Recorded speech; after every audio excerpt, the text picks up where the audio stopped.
right. You heard it right. It is AM. It's in the morning. I just couldn't stop thinking about this episode. I've tried it and tried it again 3 different times, and it has just proven unsatisfactory every single time. So I will probably not release the other 2 episodes because they just weren't good enough. I just don't know. I had to send them out to my buddy Reese. I had my wife listen to both of them multiple times, and I just didn't feel like I tackled the subject very well. And maybe I was trying to safeguard a little bit too well. But last time we left off, it was, I believe, Tuesday last week, and it would have been right around the 27th, I think, is when we uploaded Quinn's episode.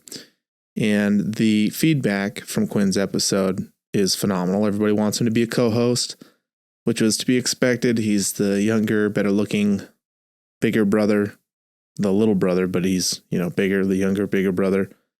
And it was really good. It was a lot of fun. Definitely rode a high off of that into the week, because the comments and the feedback were just phenomenal. Clearly, me begging family and friends to listen to the podcast, and those are the people that I call my fans. It is working, because Quinn's episode, I think, has actually pulled in more listens than Jonah Prill's episode, which is kind of funny. But he's sitting right there at about 80 downloads, and that's just on Spotify alone. I've been completely addicted to my analytics, and that's all I look at this last week, just watching this thing go up and up. And I've been looking some things up to see kind of where we sit among average podcasts. And believe it or not, the average podcast right now in the United States, just to get in the top 50% of all active podcasts, and I think this is just for the world too, you only have to get what was it? It was 10 downloads or something like that, or 20 downloads an episode. So, and it has to be within 7 days of releasing that podcast. But we got to that. Today is going to be the 7th day, I believe. And we are at 82 downloads for Quinn's episode. So we are in the top 25% of all active podcasts, according to that criteria. Now, altogether, we have about 380 downloads across 6 different episodes. And, that puts us well over, I think that's over 600 hours worth of listening time, all things considered. There's 160 hours of listening time right there just in Quinn's episode. And that's just phenomenal. So thank you, friends and family. And if anybody's new here that they don't know who I am, and they're not listening because I beg them to, please hit me up somehow. Follow me on Instagram. Leave a review on Apple Podcasts if you like it. If you don't like it, don't leave a review. Hit the ratings, whatever, on Spotify. But anybody that's new, I just want to know, why are you sticking around? and hear your thoughts on why this podcast has become so good for you. If you don't know me personally, please reach out. Or reach out to the person that told you about this podcast. Figure out how to follow me, I guess. But you can just follow me at the Drew Gerber at Instagram. And that's typically how I'm talking to everybody right now. So since we released the last episode, it's kind of been an up and down deal. I really just didn't know how to top it. I kind of rode that high for a couple days. Got me feeling good. So I was in the gym.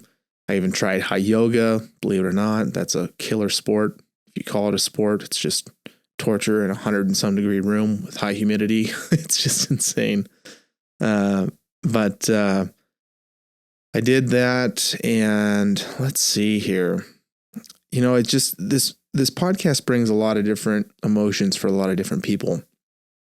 And I think that's something that I have to, kind of come to terms with, because while this is doing good things for me, it could be a little bit nerve-wracking for those in my immediate circle or maybe a gimmick, or, it might just, you never know how other people are going to interpret something like this when somebody decides to just splay their entire world out on the interwebs. And that kind of put into perspective, and it's all good things. I mean, it opened up a lot of conversations with family members and friends. And like I said, for the most part, all of the feedback is phenomenal. But when you get into these things and you start releasing this kind of stuff, there can be maybe not dissenting views, but concerns and worries about what you're putting out there. Because there could be family stuff that you're putting out there that maybe shouldn't be put out there. And that's why I try to always maintain a sense of positivity in this thing. And I always try to really take on most of the accountability myself and process things and think about how I could do things better, and always have that grace. You just got to carry that grace with you for past instances and things like that. And just know that, hey, I've made mistakes. I don't always want to be judged by them. And I don't think other people want to be judged by their mistakes as well. You can lose trust from making those mistakes, but oftentimes people are able to earn that trust back. And if they don't, they typically aren't around to be somebody that you're going to listen to anyways. But I do have people in my life that I've been asking about this podcast and saying, what do you think? And is there any concerns? And just different feedbacks. And those different feedbacks kind of stalled me out a little bit in the last week. So I'm riding that high. I'm just going to try to put you through this roller coaster that I went through. I'm riding that high after posting Quint's episode. Then I got an Instagram post out that I thought was pretty good. Jonah snapped a pic of me in a cafe. It was good. And then I, get through a couple workout days, and I'm talking to some family, and it's just kind of typical holiday stuff, and just working through a lot of different things. And it just kind of starts to ebb at me a little bit, starts to kind of start knocking me down a little. I start second guessing myself. I start wondering if I'm actually, the person that is good enough to run a podcast. Why are people listening in the first place? For the most part, I'm getting all really good feedback. And in my mind, I'm thinking people aren't telling me something, or maybe I've put out too good to be true type personality out there. So I'm concerned that I've maybe hoodwinked somebody. And then wham, out of nowhere, I call up a buddy of mine and I say, hey, you listened to this podcast yet? And he lets this thing slip to me, and I'm going to have him on the podcast. So maybe we can talk about that then. But he says, Drew, I don't really want to listen to this because I know who you are. And, I just don't want to listen to you ramble on for hours and hours. And I don't need to listen to that. And I took that in a way that it was like, okay, am I not putting out who I really am? Because you and I talk on the phone all the time. Do you think I didn't say this. This is the quiet part. I didn't say out loud, but it, I heard that and I was like, oh, okay, and talking about other life stuff, just kind of rolled on through it. And I just kind of was like, what's going on there? And in my head, I'm like, I think this guy thinks that I'm selling something, that I'm not actually being honest in who I am on the podcast. And so I've been working on this idea for the new year. This whole week, I had an idea to do a solo podcast, because I'm thinking I'm going to do a solo podcast in between every interview. And I got like 3 interviews lined up this week. I had 4. One guy canceled, got sick. But so I wanted to really get a podcast out by, actually I wanted to put it out the night before January 1st so that I could kind of have a welcome to the new year. Don't worry if you break your New Year resolution on the first day, and the whole podcast is going to be about shame and everything. And then Liv and I had some pretty serious talks about some family stuff and everything, and that kind of broke me down a little bit. I didn't handle the situations as well as I could have. Olivia's my wife. And then I had some just conversations with other family members, and it just kind of ebbed away. And then a couple friends of mine were really positive, but then because I was doing so well in my podcast and I've just felt like I found so much happiness, I took on a couple extra meetings with people, and I thought, oh man, maybe I could share this happiness with them, kind of a thing. And I could try to feed into them and help them figure out what they need to be doing or how they want to do it. And all of it just kind of, it kind of stole from me. And then it made me feel like, man, am I faking this? Is this not real? I started doubting myself. I started thinking that maybe I've just hoodwinked people. And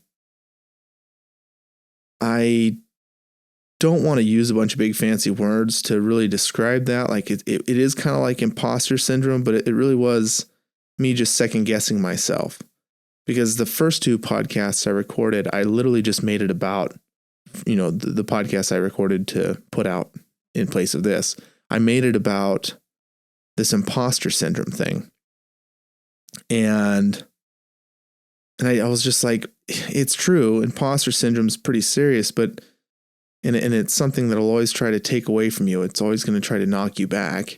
It's always going to try to get you to quit doing what you should be doing, because it's telling you don't belong.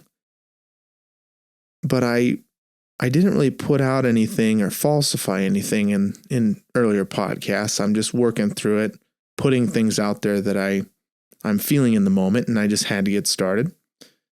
And then, it's not like I've been over editing or, cherry picking things or anything like that.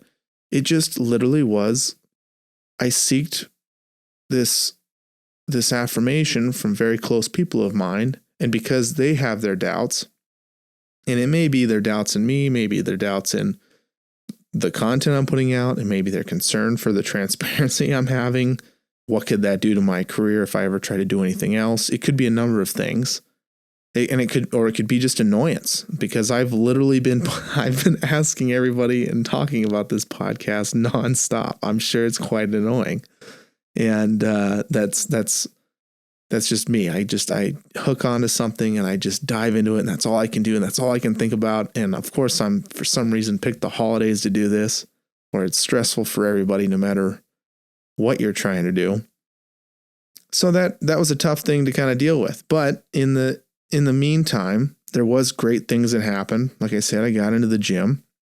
I did have wonderful conversations. I had some just crazy direct messages sent to me that just warmed my heart. And I some of them were very personal. I cannot reveal them, but it was just amazing to hear these things and to see these things roll in. And then while I was riding that high, which is something you have to do, folks, if you get into something and you get excited about something, you have to just take it for what it is and just follow it. That's called momentum. And you got to keep that momentum rolling.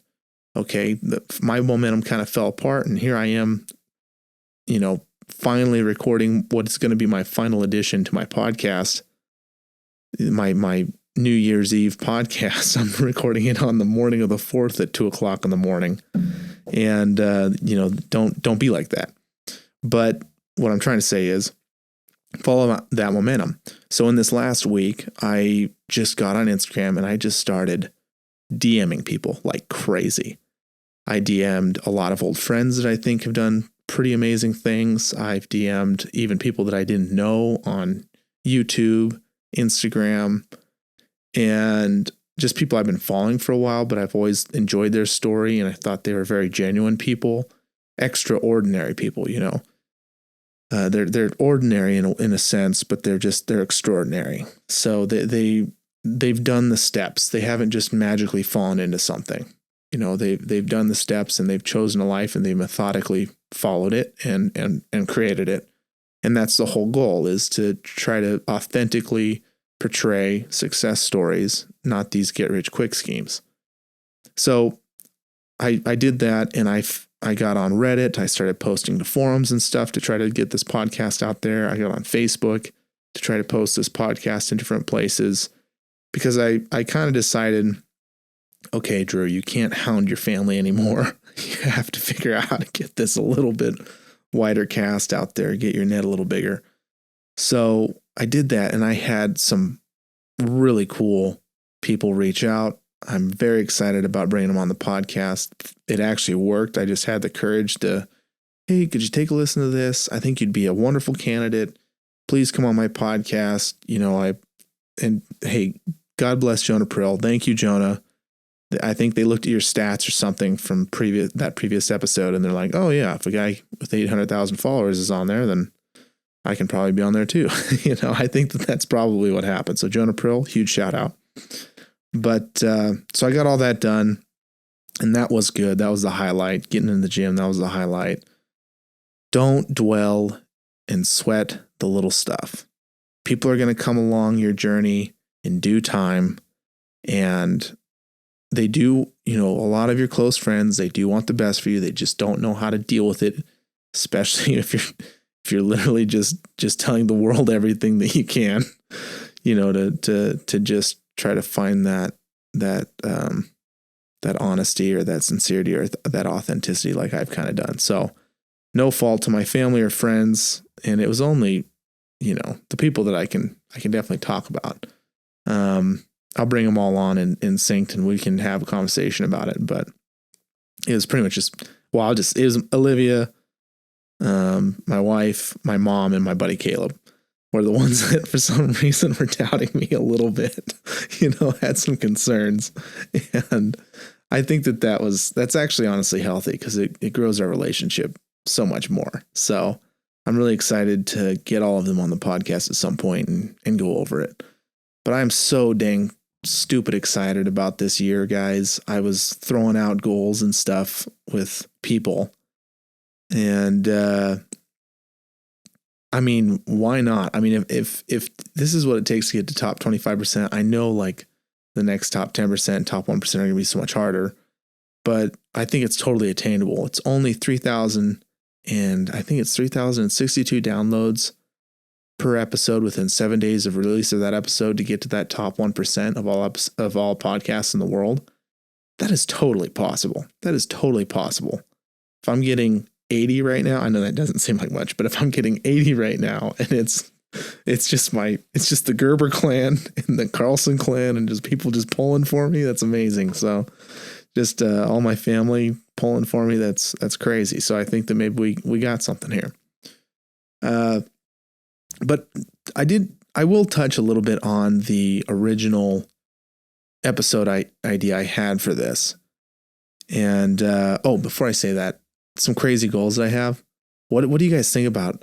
I don't know how to really measure this, but I've said it before, I think in the other podcast, but why not try to shoot for, like 1 million followers or something. I don't know if it's followers or subscribers on a podcast, but I think there's no reason why this podcast couldn't be doing 10,000 downloads an episode at the end of the year. And I think even 100,000 isn't out of the question. And a buddy of mine asked me the other day, he said, if you could bring anybody on, who would you want to bring on? Like if it was just like, you made it, you can bring anybody on. And for some reason, I don't know why, but I said Denzel Washington. I don't know why that name sticks for me. There's a ton of people I'd like to bring on, a lot of YouTubers that I'd like to bring on. But for some reason, Denzel Washington, I don't know why he clicked for me. You watch American Gangster and Flight, which is two of my favorite movies. So maybe that's why I want to bring him on. I don't know. He's been in a lot of fantastic stuff though too. It'd be fun to talk to him about his faith journey also. Just kind of see where he's coming from on that. Because as I've leaked in previous podcasts, I'm aspiring on the same path or trying to do something similar. So, man, okay, yeah. So back to my original episode idea. I wanted to tell you guys this whole thing around this New Year's resolution stuff. I've never had a whole lot of success in it. I did like Whole30 1 year and lost like 25 pounds, it's a diet plan that pretty much cuts everything out and you slowly introduce everything back in. And I started that around the 1st of January. in the years past. And then I've done some diet programs, some workout programs, but honestly, I don't feel like I ever was able to stick to any one thing because I was still hungry for something else in my life. And I already had so much shame stuff going on that I really couldn't establish any healthy habits. And I've heard in other podcasts that you need like 21 days to establish a healthy habit. And I've just never really been able to establish that, that 21 days thing. Especially if I'm not, living, working, just completely immersed in a lifestyle at a certain time. It's just really hard for me to subscribe to 21 days of a healthy habit. And typically what happens is I'll start something, quit it, and be too ashamed to start again, and I just kind of like snowball into this. And I think that's really the lesson though, is learning how to deal with quitting and starting over again. My wife, that she credits me the one thing that I'm good at is starting over. And because I've started over a ton in my life, in my 25 years, sadly, I've quit or been fired and started over many, many, many, many, many times. And I'll go out and try something new and then I'll quit it. And sadly, for some reason, I'll feel so much shame for quitting in that. I can't say that they're healthy quitting, it's healthy quitting or healthy firing, because I'll have so much shame in those things that I won't be able to even maintain a lot of the relationships that I started in each industry. And it's really, really tough because I feel like, well, I was a failure in that. I quit. They were there while I quit. They were there while I failed in it. And, why would they ever want to work with somebody that failed in something and starts again somewhere else? I just always felt like I was constantly trying to play a part that I was never able to play that part. So I was trying to put out something that was maybe fake or something, but really I just needed to quit being so hard on myself and realize that I was trying things and seeing what I liked and what I didn't like. And now I'm thankful for it. I'm extremely thankful for it because I found this. But who knows? It could be in 6 months that I've got to figure out if I'm going to quit this. It's got to be pretty graceful. It's got to be something that I'm not too embarrassed by, because if it is, then it's going to be really tough for me to go on when I've put this much information out there. But ultimately, again, this is to help me process things, and it released a lot of tension for me because I don't have to play anything else. I can just be me on this podcast. So that's the nice part about it. But this shame thing, you'll start into something, and then all of a sudden you'll start to excuse yourself. You'll start to say, well, it's such and such, or it's family's time, or it's vacation time, or I'm working too much today. I deserve a break. I deserve something. And I don't know which habit I should be talking about here. I'll probably use the gym analogy because that just makes the most sense to a lot of people, how hard it is to get in the gym and to stay in the gym and to not go and eat all the sweet stuff and the instant gratification stuff. And that's such a typical thing.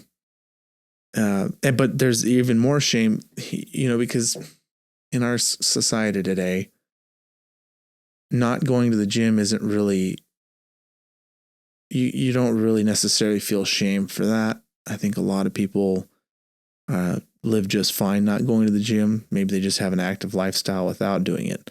But I guess the whole point is putting forth the effort to stay in decent shape, and that takes discipline. It takes discipline to stretch your muscles and tear your muscles and grow your muscles and do all of that stuff. But another thing that can be shame, though, could be procrastinating, playing video games, looking at pornography, or just masturbation in general. It could be overindulging in certain foods. It's typically when you go right to what do they call that? To medicate. When you go right to the option of medication, you medicate something that you don't like or something that you're not dealing with well. And that's the shame that will stop you from progressing in your relationships, progressing in the healthy lifestyle that you truly need to be pursuing and you need to have in order for you to be able to operate in the best, have the best functioning faculties and everything to operate in what you truly want to do. So I don't know. I think that's something that I kind of dealt with this last week too. When things started falling apart in relationships, I see myself start to fall down and maintaining myself mentally, spiritually, in a healthy way. And I typically will go for those cheap instant gratification points. And it's just something I'm going to bring up in a lot of podcasts because it's something you just constantly have to be on guard with. But I don't know which way to go about it yet. I don't know if the right thing to do is to find and surgically remove, little things one by one and just have an immense discipline and just set your time every day and just say, all right, I'm working out from this time to this time, 30 minutes and this and 30 minutes. And it's buying a journal and it's structuring your life in a way that to me seems very, very, very hard to do. Or if it's finding something you enjoy so much that you know that you have to be in tip-top shape to enjoy it and in order to perform at it. And so then everything else falls into place because you found this healthy dopamine release and you just want this and you want it so bad that you are willing to do what you have to do to get it. I don't know which one of those ways is the correct way to go because you listen to Jocko Willink and he's for those of you that haven't listened to him, he's like a hardcore Navy SEAL guy. And I mean, he's up every morning taking pictures of his watch that says 4:30 in the morning and he's going to work out. And he's wrote like children's books on this. He's wrote a full book called, I believe it's called Extreme Ownership. And just, taking full accountability for your life and everything. And I don't know, I'd be interesting to ask him, did he find something that he enjoyed so much that nothing was going to get in his way and he just had to perform his best in order to get that thing? I don't know. I don't know if maybe the military did that for him and he truly just, loved to be a special operator. It's hard to say. Because there's also other guys that you look at them, guys and gals, and it looks like they don't enjoy their life, but they do it out of duty and honor. And they know that it's going to be more miserable if they don't do these things. And so just out of pure discipline and pure functionality with no real emotional drive behind it, besides that duty and honor thing, they structure their life one by one, little things. And this is the time they get up. This is the time they go to bed and they get it done. And to me, that's a hard life for me to live because I'm such a emotional fella. There's just no way around it. I just couldn't be, man, the generations before me were so stoic. But don't let this shame get you down when you fail your resolution the first time. Get up and try again.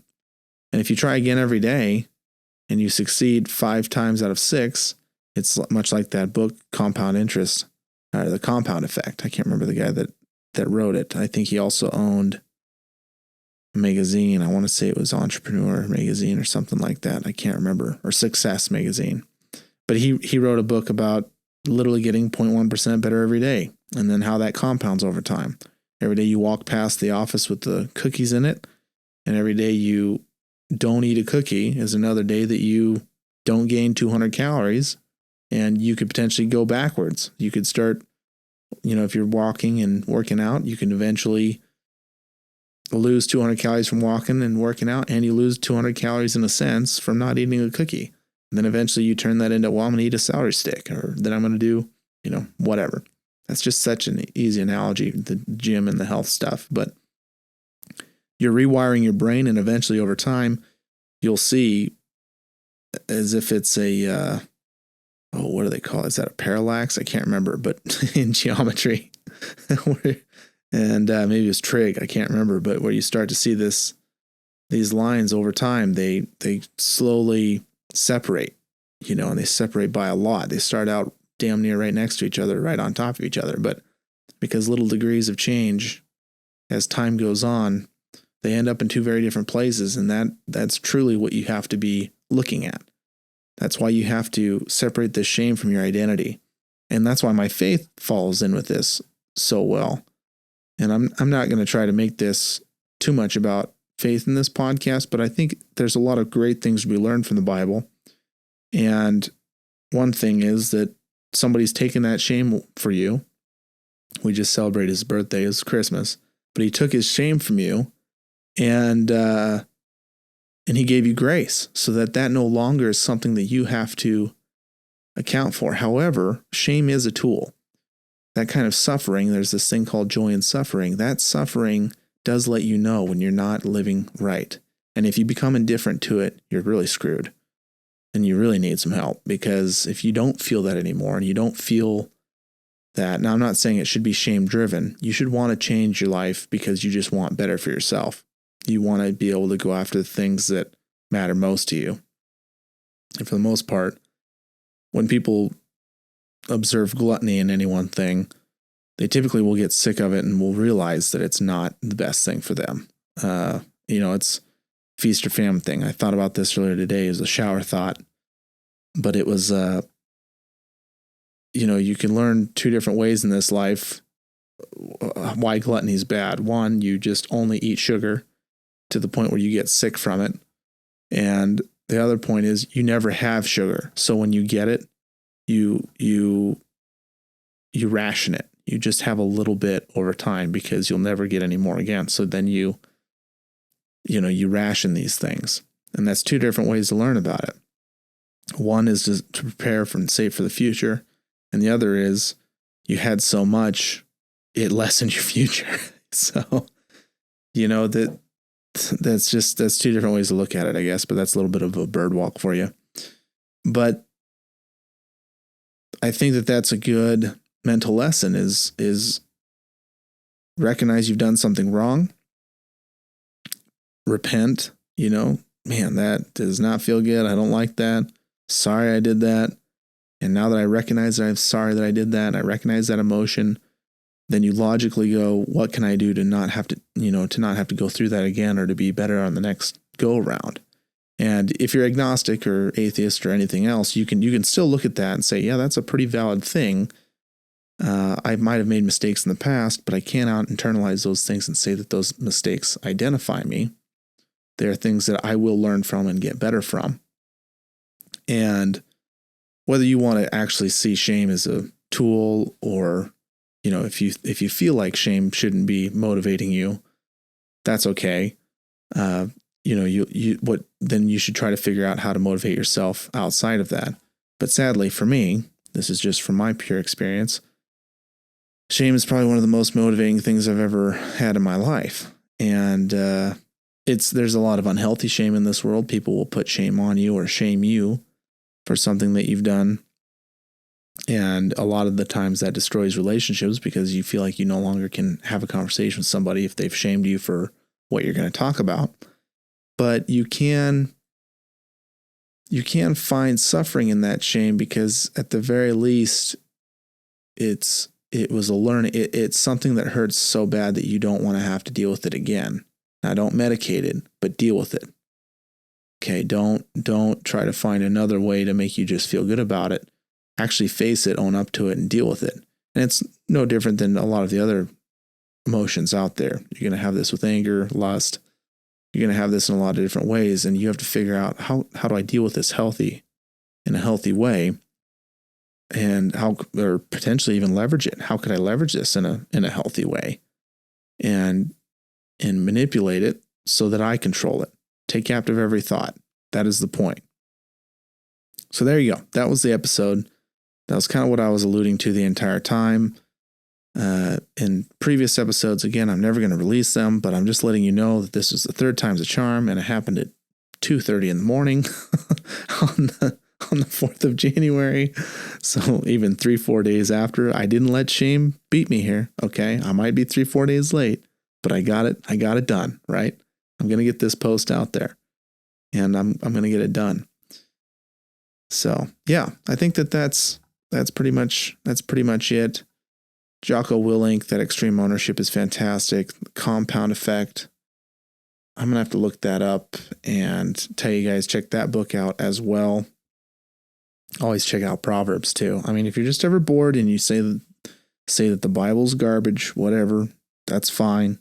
But there's some pretty good wisdom in Proverbs. I mean, if you got one of those free Bibles around, I think it's one of the easiest books to get in the world. Crack that sucker open and just read Proverbs real quick, and there's some really good stuff in there. Just about discipline and, spare the rod, spoil the child, something like that. I don't know. But, let me see this compound effect really quick, you guys. I'll look this up for you. Darren Hardy. It's a very small book for the people that are allergic to words. It's very tiny. Get it on audiobook. You'll probably finish it in it can't be more than 4 or 5 hours, especially if you hit that 1.2x or 1.5x on it or something. All right. I'm going to cancel this. Or I'm not going to cancel it. I'm going to shut this off. I'm still not tired enough to go back to bed, but that's fine. I do have a really great podcast coming out tonight, you guys. It won't be tonight, but I'm going to be recording it later this evening at 6:00. I'm really excited about it. My buddy Luke Anderson's going to be coming on, and he has a very interesting story dealing with cancer at a young age.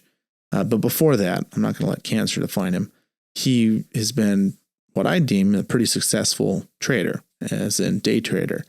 Him and I were roommates together for about 6 months, and he was my trial run before I got married. So that sounds weird.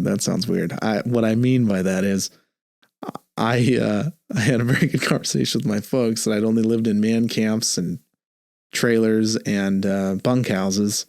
And they said, Drew, we know that you're trying to save money, but you should probably live with somebody else before you get married for at least 6 months. So I did. I moved in with Luke Anderson. Him and I were roommates. And so he was my training partner and living out of the house for a little while. We had good times. It was fun. And we'll talk about it probably a little bit more on the podcast. All right. My wife says I have to do this if we're going to make this legit. Please rate and hit the notification bell on Spotify. On Apple Podcasts, there's a review and rate, and that needs to be done as well. If you can please leave a review, only if it's a good review. I'm not kidding. If I get one bad review, I'm screwed. So if you don't like it, just quit listening. And then the other part, let me see here. Okay, that's the only 2 places I'm at. And then I'm going to try to get some YouTube stuff going. This podcast, because I know I have lights in this house, but I just didn't turn on the cameras. So this podcast will not be on YouTube. But that's pretty much it, you guys. Going forward, I got a lot of great interviews coming up. I'm super excited. It sounds like Caleb is going to be on the podcast. He's going to tell us a little bit about probably what he means, that he can't deal with listening to me sometimes in my truest form, I guess. He's going to be here recording a session, I think, Thursday morning. And I got another session with a YouTuber that I'm pretty excited about. I'm hoping that's going to go through this Friday evening. And then this following next week, it's going to be, Reese is going to try to get back in the studio on Monday. Like I said, he got sick, so he wasn't able to record this Monday. But next Monday, we're going to hopefully get a record session with him. And I just got a lot of really good people coming on. You don't know who Reese is yet, but he's a super big supporter of this podcast. He's been there from step one, day one, and just very encouraging. We got a great conversation with him. He's a pretty successful businessman himself. And that's it. All right, I'm going to shut it off. I'm done. I'm going to quit yammering on in your ear. Thank you guys so much for listening. I am so appreciative. It looks like we might actually make this thing go for at least a couple more months until I run out of content. And I know there's some doubters out there, but I will, if I get in the right headspace, I can talk for days. So that's what I'm going to try to shoot for. Okay. I don't know what I'm going to use for my spinoff here. I still don't know how to end an episode. Keep your stick on the ice from the Red Green Show. We're all pulling for you. I don't know. We'll work on it. We'll talk about it in another episode, I guess. really quick, I got to do one more shout out thing here. This last week also, while I was begging everybody to listen to this podcast, and we kind of had some downtime there, Kyle McLean came on and he helped me set up my whole workflow. He helped me do templates on Adobe Premiere, all of this stuff so that I can try to pump these podcasts out a little bit faster. We got a transcription service set up, so we're going to try to start making blog posts on this thing. Just all the different ways that we can try to utilize the content we get from this to share it on all platforms. We're going to try to do that. And just, I can't hear your round of applause or anything, but Kyle McLean, everybody, he totally helped me out. I'm very excited to see him get on this podcast as well. Maybe we're going to have like a gear sesh day or something like that. That'd be really good. But I just had to bring him up really quick and talk about him because he was such an instrumental part in making this thing happen. And so that's about it. Just a little extra there before I completely chime off. Log off, chime off, whatever.